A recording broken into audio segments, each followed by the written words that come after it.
Screen time salutations to all you internet dwellers out there, and welcome to another episode of Screen Time Continuum. I am Nick, and I am joined, as always, by Keelan. What's going on? Can't complain, can't complain. Just hanging out on this good old Wednesday.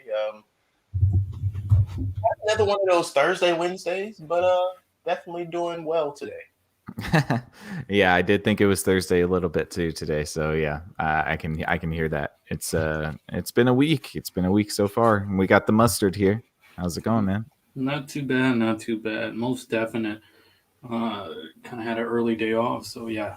Hey, My days off are usually Thursdays, and I'm like, yeah, I was like, oh shit, we're podcasting tonight. I almost forgot. I was like, okay, yeah, it's Odin's Day.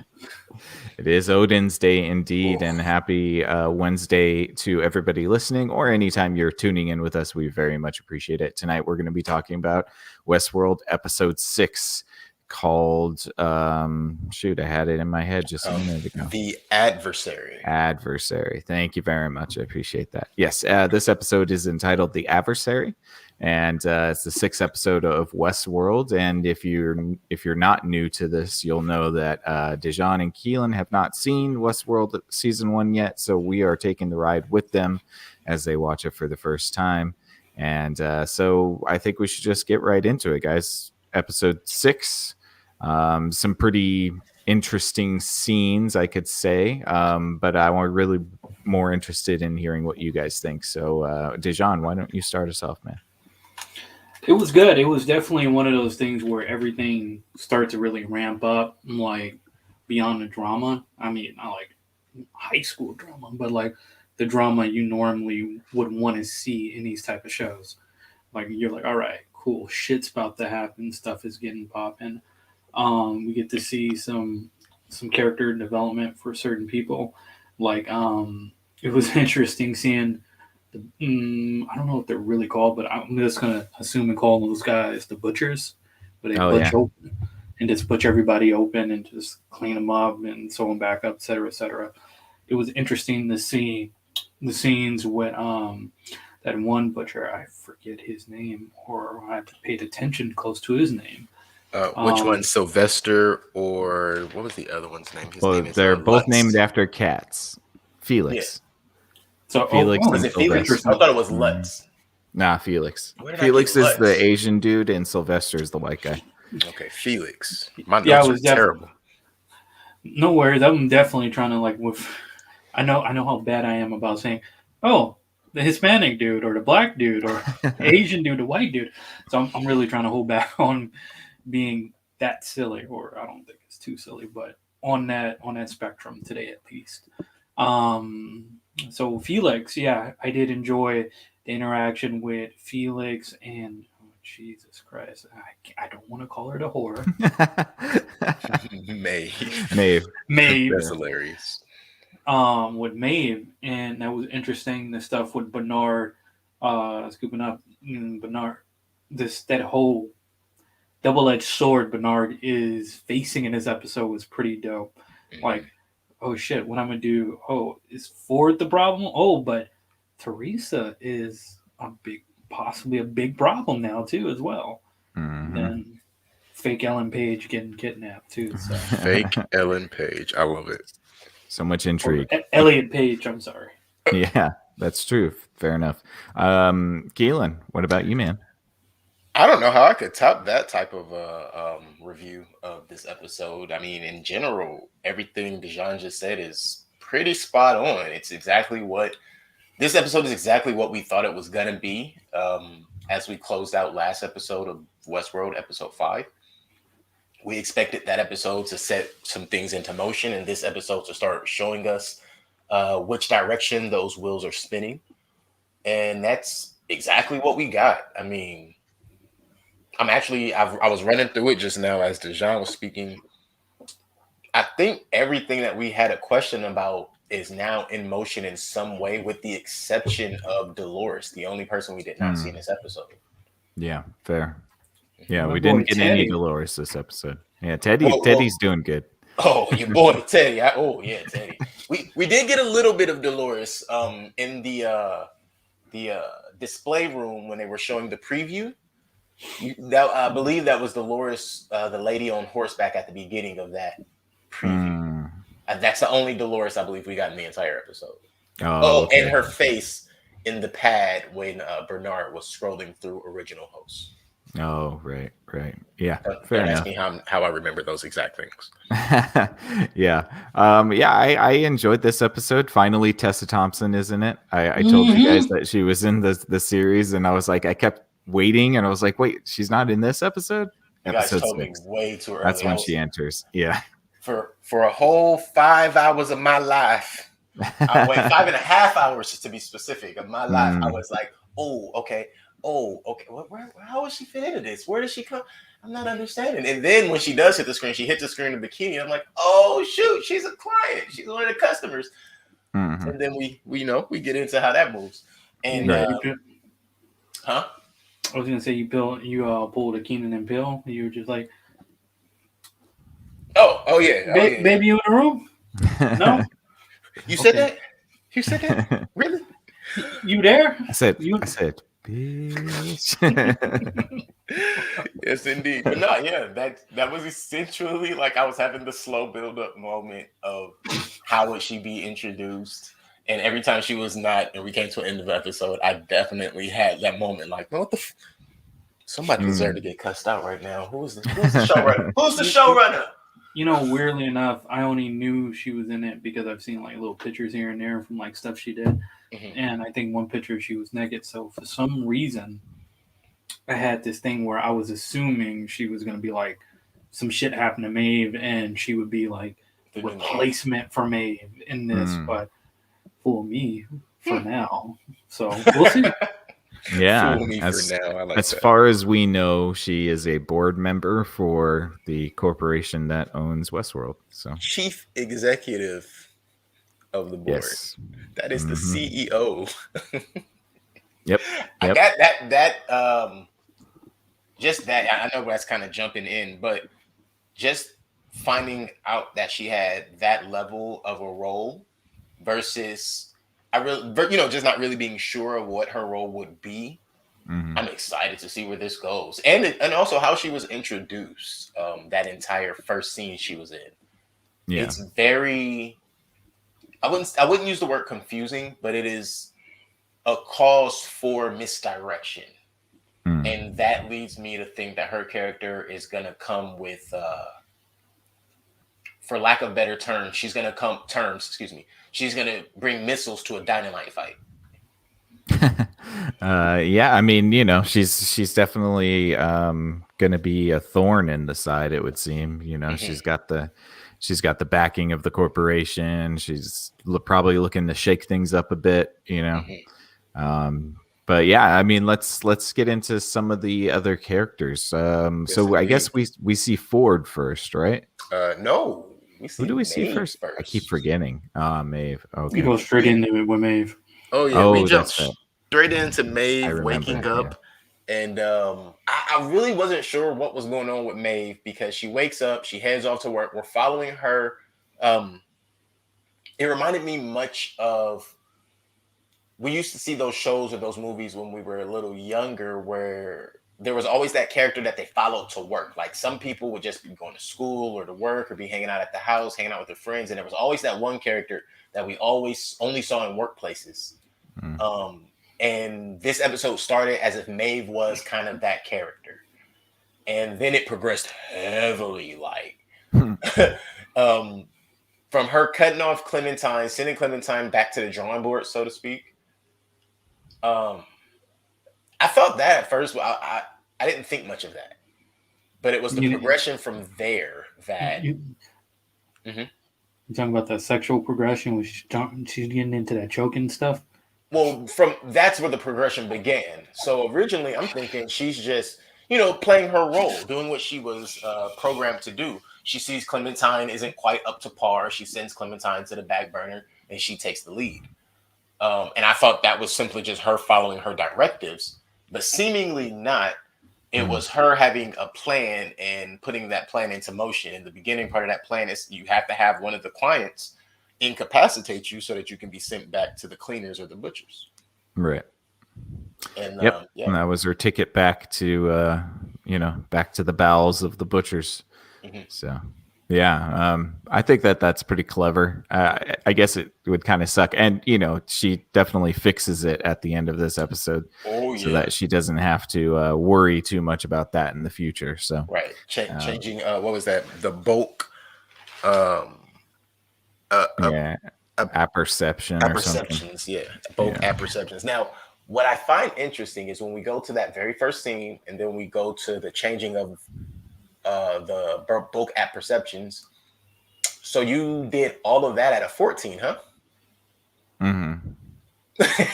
Yeah. That's what Apparently, that's the highest you can go if you're a host. Yeah. fucking Building scared, up bro. those Fallout stats. Yeah. Right. Exactly. Yes. Yes. Exactly. But yeah, definitely just putting that together made me like, oh shit, what's about to go Mm-hmm. down? Oh yeah, Maeve's going to be formidable for Oh, sure. for sure, for sure. And before I move any further, Dejan, what do you think? How did the beginning? How we load up, so to speak? I mean, at this point, like anything involving sex and violence, it's just like when you first jump into like Game of Thrones and you seeing all this going on, and it's just one of those things. Now it's like you're expecting this. Now I'm like, all right, let's move past that. I mean, Mm-hmm. now every other episode is gonna have it, but it seems like they're kind of like dying out with that concept of like ass tits and banana peel dicks flopping everywhere. And That's how they hook people, man. yeah, the hook is Not been that established. flaccid. You can't hook anything. No, I'm joking. Hey. That's blasphemy. But the hook has Oh. been, I mean, it's been drawn in, and we as the fish have been lured into Oh, for sure. this story. And who says sex doesn't sell? So, Yeah. We're in it, now, and now I'm glad to see this progression of stuff, and especially for Maeve, and it's like kind of get that eerie feeling towards the very end of the episode where it's like it's time to play, boys. I'm like, oh shit, some Terminator stuff. Oh yeah. So we're gonna see what's gonna happen with her. It's real. And I'm like, beyond what is like Teresa trying to do, like she's pushing it for like she's hungry. She's a hungry chick too. Mhm. Like she wants Ford out. She does not like Ford, as we can see from the last episodes. Mm-hmm. And she doesn't like the fuck that she's been fucked with. Yeah. Right. I get you. I have a whole different theory on Teresa now. So let's begin with Elise or Elsie, excuse me. I keep calling her Elise. Elsie disclosing to Bernard that she found the whole Skynet device. That's what I'm calling it, the Skynet device. Mm-hmm. And then, they have their discussions and he goes on a search for anomalies. He finds that anomaly and then he finds 5 other anomalies. And then Elsie goes to check everything out and blah, blah, blah. So this is what I'm thinking. Arnold is, I don't know if Arnold's alive as much as Arnold built a host to continue his work before his death. I wouldn't be surprised that he's loaded up his consciousness Right within the old host, and right. I think Ford might have a gist of it now, and he knows even more after little Ford Jr. basically is like, somebody's been in my head telling me what to do. No, yeah, I'm with you. And it seems like he's the only one that actually told Ford stuff versus what's her name? Dorothy. No, I'm playing Dolores. Dolores versus Dolores. I was like, oh, okay. That's cool. Yeah. I think she looks more like a Dorothy for the record. You need them red boots, them red shoes. So I think we're on the same page here. And I'm sure Nick has more than we have on this, but I believe one of 2 of these people could either be charged by Arnold and or related to like offspring of Arnold or something of that nature, or even a niece or a nephew who's just trying to rectify his work. Either Stubbs or Cullen or Teresa, who is Teresa Cullen, right? Either Stubbs or Teresa have some connection to Arnold. I firmly believe that. Or someone in the organization or in corporate brung them in to but they're part of the scheme to change what is currently going on. And I don't think it is as random as it seemed in episodes 1 through 5. Hmm. Mhm. All right. Well, I mean, I can't confirm or deny any of your Right, right, suspicions, right. obviously. So, but no, Mhm. it is interesting. There's a lot of open ends right now, and we don't know exactly what the espionage is, why it is. We don't know why people are trying to access the hosts. Who if somebody was talking to. Oh wait, the boy admits it was Arnold talking to him, though, right? He doesn't. He says he thinks it's Arnold. Oh, okay. He says he thinks. Mm, Um, what I like about that is leaving open the possibility that the hosts don't have this ultimate level of perception.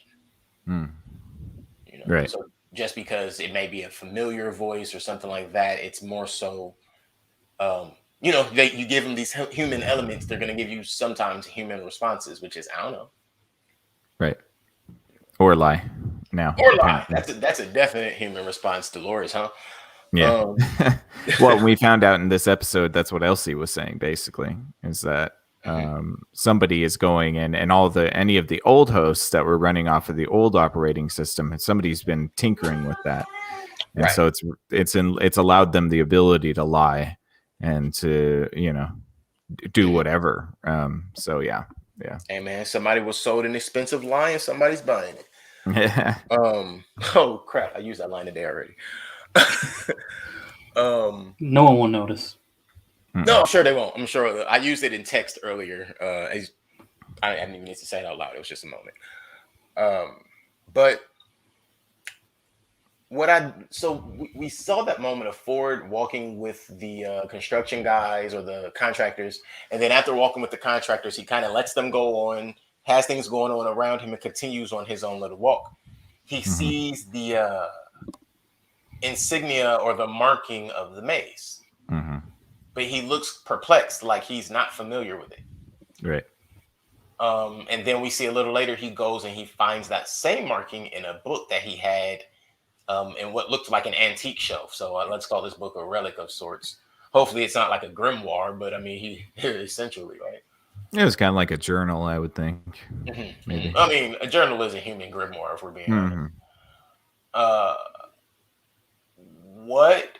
Oh, wait, Nick, you probably can't answer this because you know maybe a little too much. But I won't answer if I can't. okay, what do you guys think the thought Ford was having in that moment? Do you think originally he saw it and he just thought like, "Oh, that looks familiar," and then he just so happened to remember it later? Maybe it's related to Arnold, or do you think it's something that he wasn't familiar of, but in that moment, at all, and he just happened to remember he's seen it before? Well, okay, so I won't answer it directly, but I will say that we did have that conversation with the man in black, which he mentions the maze, and Ford doesn't necessarily Yeah, not respond, like react very much. So I don't know. Like if I erase the knowledge of the end of the season, then I wouldn't really know if Ford knows what the heck it is because mhm, he doesn't necessarily say anything about the maze. He asks the man in black what he's hoping to find, but he's just kind of like right. playing along with him. So, at this point, I don't know if you can know that he knows exactly what the maze is. Yeah, Yeah. it that was very curious to me. I for sure did not expect Ford of all people to be so like to really have that really confused, perplexed look like, Mm-hmm. huh, what is going on here? And then for him to find it in a sort of journal of sorts, and it didn't look like his journal. Also, that Right. looked more like something of Arnold's, because the place where he went to find it didn't seem like a place where he had many things that he would readily be able to go to. Like he looked around a little bit, and then oh wait, that would be over here. Mm-hmm. Um, but yeah, that was a big question mark for me. Just by the way he saw the marking and went and found it in that book. Um, and then I think the next thing that happened after that was Man in Black. No, no. Right before that, this was a short moment. Cullen and Bernard breaking up. Oh yeah, I I want didn't to say even like that. Must have been a really quick scene. it was. It was Okay. Yeah. literally like 2 minutes, maybe, Dijon. It was less than that because she was like, "I gotta tell you something. Net, it's over." Blah blah blah blah blah. And Yeah. just went, but he did go back to her Mm. to try to talk to her about, "Hey, it's a problem going in. We think Ford is doing some sketchy shit." And he had to stop himself before he could say anything to her. Like, "Oh, this bitch is spying on Well, us." because he didn't know he got that call right Right. before he said anything too important. And I'm curious because he still went back in there and talked to her. So I'm curious to know what he said. Or did he just woo her drawers off and it's possible. Yeah. I mean, I guess we will find out what happens there too. But See, that's why he's the watcher. Oh God, you are hilarious for that. Good job. That was great. That was great. These stories are my home. I'm sorry. It's just the line he says. What if? I'm like, okay. And I just think it's like a 360 to Westworld. He's like, he's into these stories, and it's like it's kind of his own. Like, he's smoking that shit, bro. You know, I'm worried for Bernard Lowe, honestly, but we'll get there. Oh. Yeah, I'm worried for Bernard. Make that very clear. Actually, I guess after the next two stops, I'll actually get to my worry about Bernard. So I'll skip those two and we'll come back to them. So let my concern for Bernard. Bernard is way too oblivious to be so damn smart and to be so deep and have such high levels of clearance. He's way too naive. And it leads me. What? That's what I was probably saying. I was thinking about that. What you're just saying. I wouldn't be surprised. That's why Tessa was slapping them cheeks on purpose. Oh, so yeah, it's possible. She could have, yeah, but no, not the way she reacted after her finding out Ford knew. Yeah, and then that probably threw a wrench into her or whatever she's doing too. They probably gave her an idea that Ford possibly know what's going on. Like, look what I'm actually doing. Like, bitch, move. Well, so here's why I'm concerned for Bernard, though. So Bernard, he has not burned any bridges, but effectively, he no longer has any bridges, including with Elsie. The reason he lost the bridge with Elsie, point blank period, she ain't gonna be around for a long time. But even before that, she was losing trust in him. She wasn't quite sure what side he was on. Ford, he doesn't trust Ford anymore, whether Ford trusts him or not. He doesn't trust Ford, so that bridge is gone. I don't know about not trusting Ford. I think he has some questionable thoughts about the situation. Yeah. Why I say he does, I don't think he trusts Ford anymore. I believe that he truly believes that Ford had told him everything. Okay. Oh, so effectively find 5 first generation hosts at a cottage in the middle of the world, in this area that you can tell he has intentionally abandoned, at least on the map. That in itself would make me think that everything going wrong, all of the anomalies, he is behind, and rather than admit that, he's gonna just do what he's doing and find somebody else to patsy it off on, or just hope it disappears. Yeah, I wasn't really sure why Bernard cared so much. It's like that. It's Ford's park. I think he doesn't want Ford to lose power over it. Versus, he's like, "Daddy, why you lied to me?" Daddy. But yeah, I think Bernard is smart enough to understand it's better in Ford's hands than in corporate hands. And I think that's really where he stands. But then you have the Teresa thing. That bridge is burnt, and that bridge was burnt the moment that Elsie found out that she is the one of the people collecting data, for whatever reason. But it's some type of technological espionage, and it's not profitable for them, and it's definitely a danger to their business. So all of that being said and done, I'm a little concerned for Bernard because he got a lot of dirt of his own And unless one of them find out about his dirt and they start to ride and collude together, he is the odd man out. Like, if you ask me, he's the most replaceable of everybody. He's more replaceable than Elsie right now, according to the storyline. Man, all I will say is that I wish I could play back some of these comments that you guys are making on the episode 10. So that we can Mind you, I'm saying right now, in the moment, because it's interesting because, like, you know, sometimes like it's interesting how close to the mark you get, but not exactly. You know what I mean? So like, yeah, I think that it'll be interesting for you guys for the 10th episode because once all these questions are answered, then it's going to be like, oh shit. Then you think about the older episodes. Yeah. Right. So are you saying effectively that there is a possibility that we can write a great show? Yeah, sure. Absolutely. This is how you start. All right.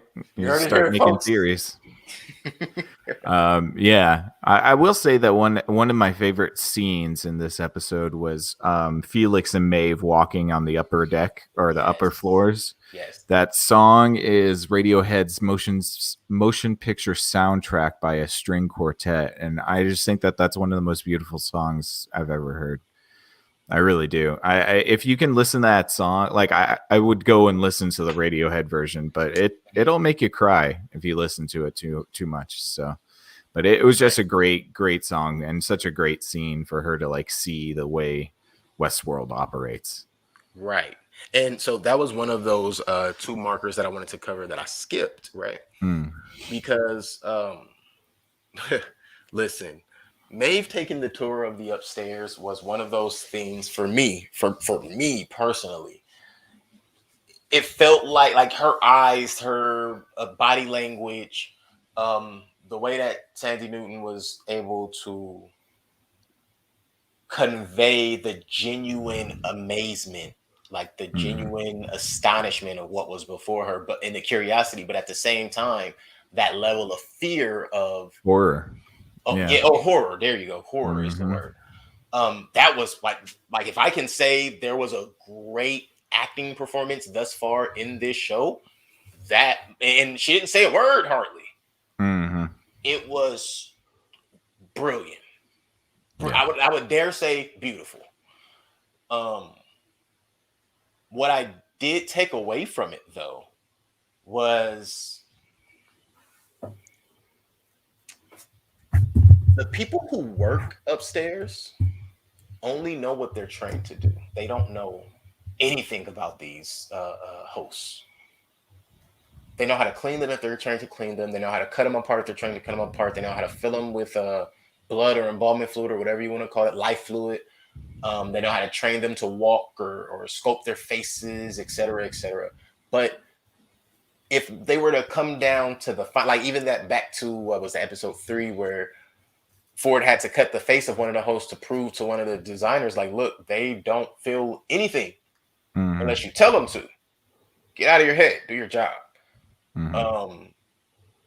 It was that moment, and I was glad to see how she was taking it in, because she was able to see the level of product that they are created at.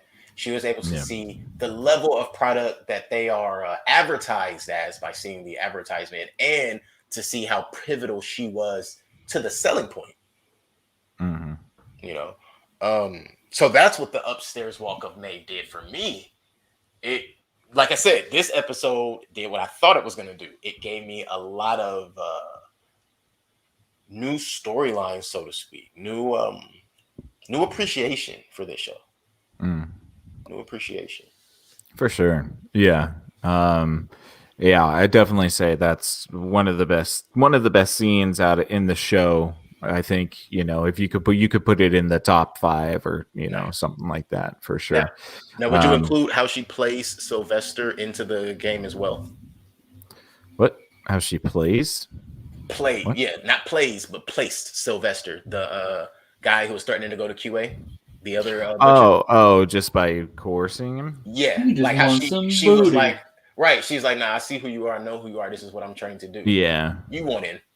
I know you want. I don't know if I would put that up there as on the same level as the scene. I think honestly Okay. Really quick. What I'm asking is, from the walk through that part of the scene, like would the scene go till then, or would it end when they go back downstairs? For me, it would end when they go back downstairs. That's what I'm asking. Yeah, I think so too. Yeah, Okay. I think that's probably fair. To me, the scene ends when the Radiohead song ends. If that makes any sense, because that song bookends that scene. It starts as soon as she enters the top floors, and then as soon as it's over, the song is over too. So I think that's why it works so well, is because you just have that string quartet playing that song, and then that really, really good scene.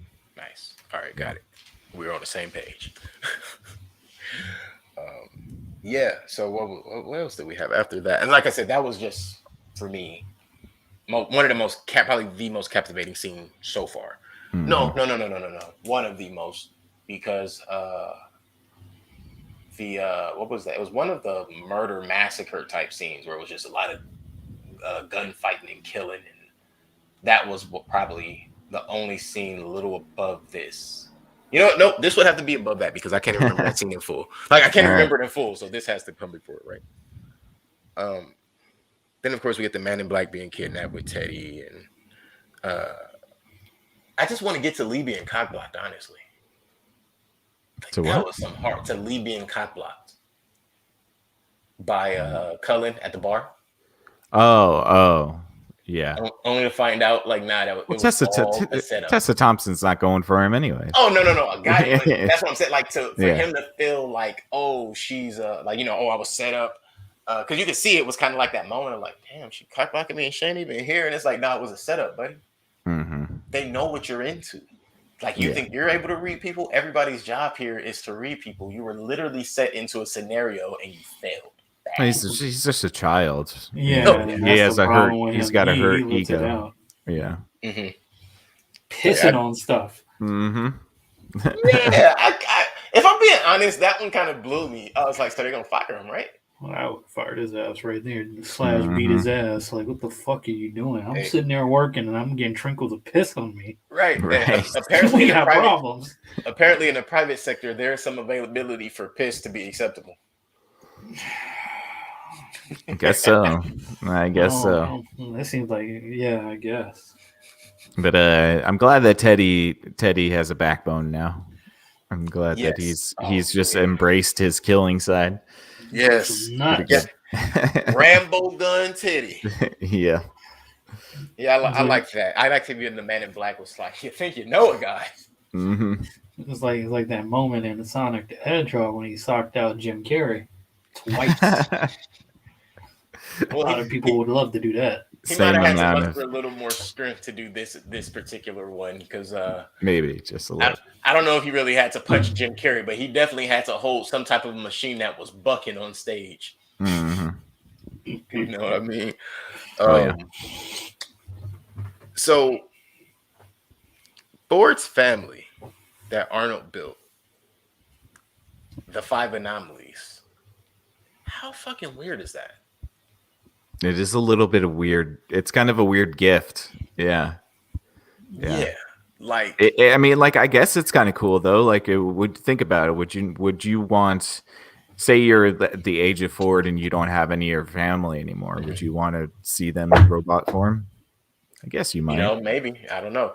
That's why I like how he, when Bernard found it, and Bernard was just questioning and showing his lack of I guess, lack of ability to go along with it. He wasn't for it. Mm-hmm. I like how Ford turned it on him. Like, but wouldn't you like to see your son? Yeah, absolutely. And he kind of just like, I'm gonna leave. Like, because you can't answer the question, now you want to run, huh? Well, it's an even more fucked up question: is why hasn't Ford made Bernard a son? Because I'm pretty sure Bernard probably wouldn't want it. But he would not think of it the same way Ford thinks of his family. That shit is traumatizing, dude. Like, if I have a loved one I really cared about decided to come back, I'm like, why are you torturing me? That's fucked up. It is fucked up, but I think that's also a part of the thing about Ford. It's like he is kind of torturing himself a little bit too by being so enthralled with the family that's not real. You know, like it's almost like he feels like it's a curse more than it's a blessing now. You know, or he feels like he has to go, just like he does with the old cowboy in the basement. You know, like he has to go and visit them. Like it's this weird thing that he has. He just can't help himself. You know, he wants to go see himself as a little boy and play catch with his old dog. You know, Right. Which I could understand why Virtual Arnold would throw a wrench into that plan, letting him know, all right, it's starting. You go try to figure it out. Plans in motion. But yeah. I'm still trying to figure out and really wrap my head around the Ford and his family to have an honest opinion about it. I really haven't thought much about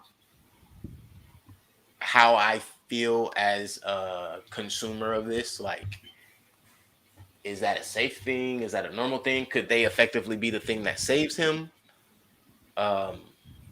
Or be the thing that destroys him? mm-hmm. You know, like which end of, because they're going to be involved in that, I believe. I think it's at some point it's going to turn into either, oh, you kept the first generation, wow, you're still that good that you can keep them running, or you've kept them a secret for such a period of time, we can't trust you. And because this is all of our money, even though it's your brain, you've done this long enough for us to have an understanding of what you do. So you're out. Right. And you know, hey, I mean, I'm sure they were waiting for him to get in diapers, but if you can say he simply doesn't understand what the new hip hop sounds like, then you can get him out of there. Yeah, I mean, yeah, they definitely want him out. They definitely think he's a nuisance, and I think that's why he had that conversation with Teresa at the restaurant in a few episodes back, where he's like, you know, Arnold warned me not to let you people in, the money people, you know. And I think Ford knows, like, they want his ass out. They want him out. Yeah. Because they can't make the money they want to make with him in there because he still has a level of integrity. Right. And one thing we know, there's no integrity in no level of integrity in corporate. That's not a thing. Yeah. Right. You have too much integrity in business, you're broke. Yep. Very true. Very true. What else we got? I want to say that's actually about it. So after that, You got Maeve upgrading herself. Yeah, that's really it. The dog we already talked about, and Maeve giving her upgrades, the upgrades to herself after, you know, just like Sylvester again. Oh, I'm out. I'm not doing this. And then, listen, bro, you're gonna get caught just anyway. accepted already. Yeah, like you're already screwed. So, do you want to at least make money while you do it? Mm-hmm. Okay, yeah, she just boosted all of her stats. Right. I really. That's the way to go. I mean, honestly, if you're going to be a host, you might as well just boost all your stats. Right. And now I'm not even sure if Dolores is the key to opening them to the outside world. Now I think it's Maeve. Right. Exactly. And I'm also thinking, because Maeve was able to do that when her and Dolores talk, Dolores is going to discover that she can do that for herself without the machine because she's an original model. And I think that's why the original models are so big.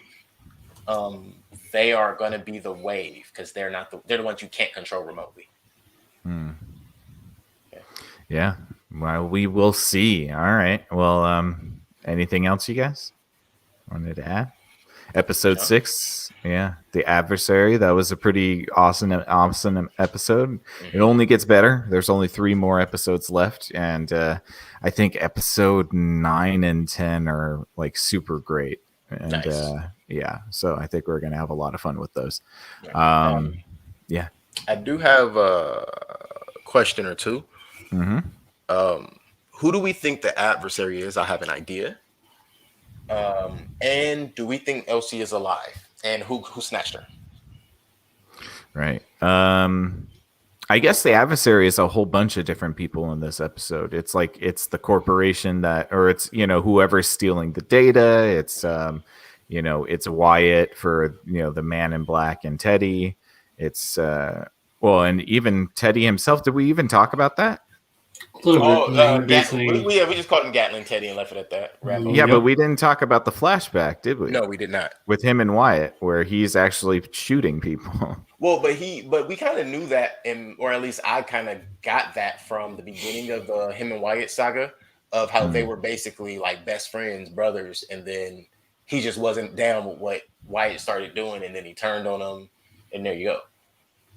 But that, But I in my mean, opinion, he I was thought we kinda murdering gave- people, so he seems like he was pretty down for it, right? right. And for me, Yeah. the way he said, at a certain point, he just didn't agree with Wyatt anymore. I felt like so clearly you were down, you were murdering, doing all of that, and then at some point, for whatever changed, maybe it was the storyline, I don't know, but whatever changed, Mm-hmm. it was no longer acceptable. Right. But I had already assumed that he was, right hand man that just went AWOL. Right. Yeah. So yeah, there's a lot of adversaries, I would say, and I don't know who snatches Elsie. I think I can safely say this, and it might disappoint you guys. You might not find that out until season 2. Fair I enough. think that's the one thing that is left over for season 1. So So I was right. Elsie's gone for a while. Okay, got it. Nope. she's gone for a while. Yeah. She got too close to the story. If she keeps too close going, then you'll now. find out. You know. Yeah, she said his name too many times. Right. Let's just be very clear. You don't find out information like that and then disclose the information to somebody through the phone while you're still standing in the location. It's Just good bad advice. survival. Yeah. Yeah, it's just bad survival skills. Right. But yeah, those were my questions. What do you think, Dejan? Do you think who do you think snatched Elsie, and who do you think the adversary is? And for the record, I agree with you, Nick. That was my answer as well. So I kind of don't have an answer now. But sorry. my answer was no. I mean, that was why I asked. There is a million of them, and but again, we would have to break everyone down. But Dejan, what do you think?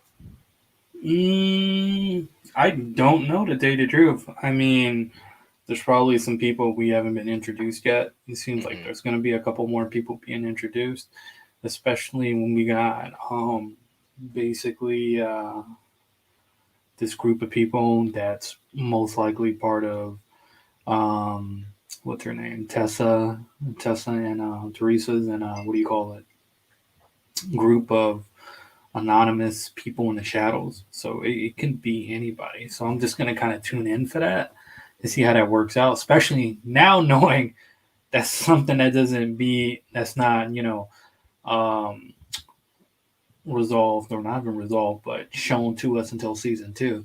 So I'm just kind of like, okay, hopefully it's not too deep in season 2, because I'm going to be like, oh, I forgot all about that. I hope that does not happen. Oh yeah. I just hope. Not that bad, but so I should clarify too. You will understand what what's going on with the data and the espionage It's just by the end, but it's just like what happened to Elsie is more explained in season 2. okay. Yeah, She's She's taken probably- to the maze. Or she's probably living out her fantasy of actually getting to play with the host. hey, She was a fan. definitely. Yeah. Like, we know what you want. Mhm. She has an alternate Clementine locked in a dungeon, and it only made it. She's seem going to like look she for. was She's going to look for that host from the last episode. That's what she's doing. She's gonna fulfill her sexual desires with that host. He can use his talents on her. Black guy. Right? Yeah. It's like you got that pretty face, perfect body, and you just don't know, and you can just tell him to shut up. Yeah. There you go. That's her thing, that she got Clementine on the side Shit. Fucking hilarious. with a fucking balloon and a video camera recording and shit in the corner in the room. God, I don't want to see what your movie collection looks like. No, it's a reference from a movie. No, that's my point. That's why I have no clue. Well, the better reference, not to the actual movie, but to think about Not Another Teen Movie. Chris Evans, Oh yeah, the banana. banana in the ass, Oh, Varsity Blue. wow. Forgot about that. Whoa. It's a great parody. It's before parody movies became shit. Gosh. Yeah, that was a really good parody movie, actually. That was a really good parody. I can only name a few other parody movies that are even better, but that are in quality level. That and Up to Scary Movie too. That's it for me. I go as far as 3. Or Date Night. Date Night. Okay. That's Yes, it. yeah.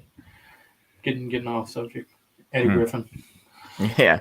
Okay. Well, are you guys satisfied? We're done with episode 6. I believe that the adversary has left the building. Okay. All right.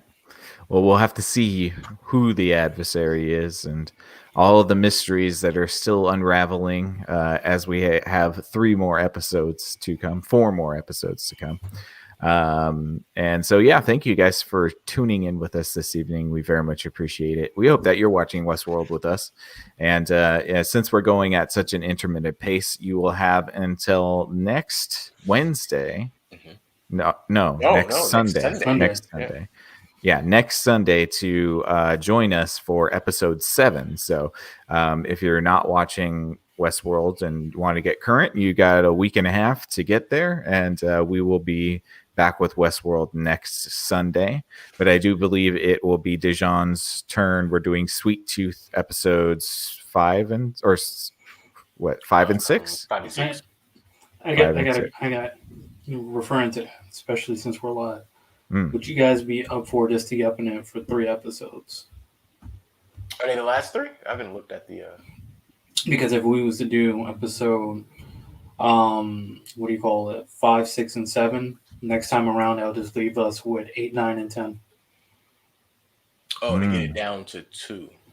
Because it's 10 episodes. Depends. Yeah. I mean, we'll see. Yeah, we'll have to see. Just depends on how much time I have to watch stuff. So okay, yeah, all right, perfect. Yeah, 2 hours is usually good for me, but if it gets over 2 hours, then I'm like, I get antsy. Like, I'm not watching 3 hours. Yeah, no, I get that, especially for a movie. I definitely have to split some movies and just go do something else and come back and finish it later. So I get it. Yeah, okay. I hear that. But yeah, so we'll be back with Sweet Tooth. Next episode was on Sunday, and then it'll be Keelan's turn the following Wednesday, and then we'll be back with Westworld next Sunday. So please stay tuned for all of those episodes. We just very much appreciate anytime you guys are taking the time to listen to us. Thank you so much. It means the world to us. Please consider giving us a thumbs up and a subscription to our YouTube page. It would really help us out. I'm trying to grow that base. And we just hope that we're making videos that you guys enjoy. And if you do, consider sharing them. Consider referring your friends. If your friends got podcasts that they want to listen to, just let them know. Screen Time Continuum's here. We've got something like 50 episodes up already. So got a good back catalog to work with. And if you want more podcasts to listen to, we got a network of podcasts on Thinkering Talks on Facebook. We have the Exofathom podcast, we got If Numbers Could Talk, we got Strawberries and Coffee, and this very podcast. If you want to check out what Keelan does on his podcast, If Numbers Could Talk, it's on Tuesday nights at 8 p.m. Please be sure to check him out on Facebook and on YouTube. Make sure you give him a subscription and a thumbs up. It would really help him out. And he's giving you fresh content every Tuesday night at 8 p.m. Anything to do with statistics, numbers, trends, all that type of stuff, whether it's comic books or sports or video games or whatever. I mean, cars. If there's numbers associated with it, you can be sure that Keelan is going to cover it in the future. So be sure to check him out. If Numbers Could Talk, Tuesday nights at 8 p.m. Dijon the Mustard has a Twitch channel called Strawberries and Coffee, and he streams Tuesdays and Thursdays at 10 p.m. And sometimes he surprises you. Sometimes he'll jump on a random Wednesday, and so you got to be up to date on that. So make sure that you subscribe to his Twitch channel so you can get notifications for when he goes on. And then also go subscribe to his YouTube channel, because he posts all of his recordings there. So if you can't make one recording for one reason or another, you can always catch up on it on the back catalog on YouTube, Strawberries and Coffee. Again, Tuesdays and Thursday nights at 10 p.m. on Twitch. and then the next days on YouTube. I got a podcast called Exofathom. It's on Monday nights at 8 p.m. We just did an episode about cannibalism. So if you're interested in the bizarre and into mythology, psychology, a little bit of conspiracy just once in a while to make it interesting, Exofathom is your go-to stop for all things paranormal and strange. Please be sure to give us a thumbs up and perhaps a subscription to our YouTube page. We'd very much appreciate it. That's at Exofathom on Facebook and on YouTube. But if you're purist at heart, just want to hear us ramble on about movies and video games to be coming soon, we'll be having a video game episode where we're going to discuss the favorite video games of our childhood. We might make like a tournament tier or something like that, so we can see them battle each other and, you know, like try to get stats and stuff. So yeah, be sure to stay tuned. We got lots of big stuff coming up for this channel. But until next time, I guess say thank you for taking this trip through the Screen Time Continuum with us. For Screen Time Continuum, I am Nick. I am Keelan. I'm the mustard. Good night. Hit that bell. Yes, please. Ring the